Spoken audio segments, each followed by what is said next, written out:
Chapter 20. Royalty attends a church meeting. The two men asked Jim and me many questions. They wanted to know why we hid the raft and why we never traveled in the daytime.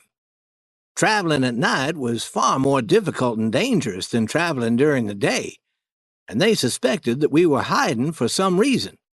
Finally, they asked if Jim was a runaway slave. Would a runaway slave run south? Would a runaway slave travel towards New Orleans? You know that New Orleans is as close to hell as a slave can get, I answered. Of course he wouldn't. But why are you two always hiding?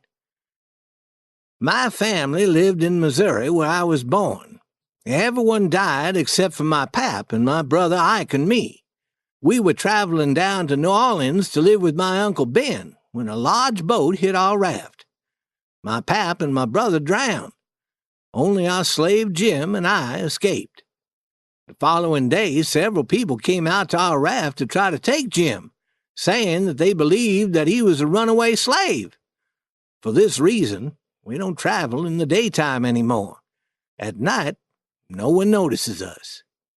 The Duke said, "Let me think of a way that we can travel in the daytime if we want to. I'll think of a plan, but not today. Until we get far away from this town, we should travel only at night." When it was dark, very dark, we started down the river. At about 10 o'clock, it began to rain and blow and thunder and lightning. The king told us to both stay awake and watch out for danger, while he and the Duke went inside the tent to sleep. I didn't mind staying out in the storm.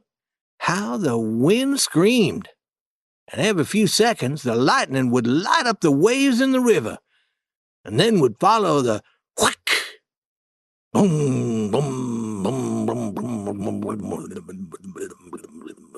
of the thunder. The waves nearly washed me off the raft sometimes, but I wasn't wearing clothes and didn't mind. When I became sleepy, I tried to enter the tent, but there was no room for me inside. I slept outside in the rain, while Jim stayed awake to watch. When he saw the first lights in the cabins on shore, he awakened me, and we began to look for a place to tie the raft. After breakfast, the king and the Duke sat talking about how they could earn some money. The Duke told of plays that he had acted in and showed us some of the clothing that he had worn in these plays. The king said that he would be happy to take part in anything that would pay, but that he had never acted in a play before. The Duke said that he had finally thought of a plan that would allow us to travel during the daytime without it being dangerous for Jim. He said that he wanted to visit the next town we passed, and the king said that he wanted to go with him. They hoped to find a way to earn some money. We needed some supplies, so Jim told me to go with him. When we reached the town, the streets were empty. No one was to be seen anywhere. A black slave told us that everyone had gone to a church camp meeting held in a nearby forest. The king asked me to go with him to this church meeting. The Duke said that he didn't want to attend, but would look for a printing shop. Nearly 1,000 people were at the camp meeting. Church services were being held in cheaply built wooden buildings. The people sat on logs instead of chairs and sang many church songs. The more they sang, the louder they got, and some began to shout. Some seemed almost crazy and rolled on the floor in a wild manner. Suddenly the king started to shout. He ran to the front of the room and told them all that he had been a pirate in the Indian Ocean for 30 years. He said that many of his pirates were killed in a fight last spring, and that he was looking for men who would be willing to work as pirates. He said that all his money had been stolen from him, and he was glad that it happened. He was now a changed man and was happy for the first time in his life. Though he was poor, he planned to begin to work to pay for a return trip to the Indian Ocean, and would spend the rest of his life trying to get pirates to stop their killing and stealing and live good, respectable lives.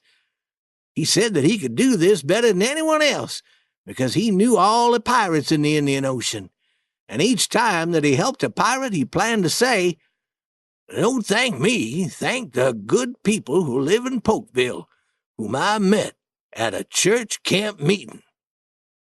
Then he began to cry, and so did everyone else. Then someone shouted, "Collect money for him!" Then several men jumped up and said, "Let him come around and collect money," which is what he did. When we returned to the raft, he counted his money and had $87. The Duke had already returned to the raft and told how he had done some printing jobs for farmers and took the money. The owner of the printing company was at the church camp meeting, so the Duke acted as though he were the shop owner and took money for printing jobs. He had earned more than $9 in this way. Then he showed us a job he had printed for us. It had a picture of a runaway black slave and the words $200 reward under the picture. The writing beneath this was about Jim and described him exactly. It said that whoever caught Jim and returned him to his owner in New Orleans would get the reward money. "After tonight," said the Duke, "we can travel in the daytime. Whenever we see anyone approaching, we can tie Jim's hands and feet with a rope and say that we had caught Jim up the river and are returning him to his owner in New Orleans, and that we will be paid the reward money." We all thought that the Duke had arrived at the perfect solution to our problem. We knew that there would be trouble in Polkville when the print shop owner returned and realized what had happened, so we stayed hidden until late at night. Then we traveled our last night on the river. After this, we would be free to travel during daylight hours and could do so at a much faster speed.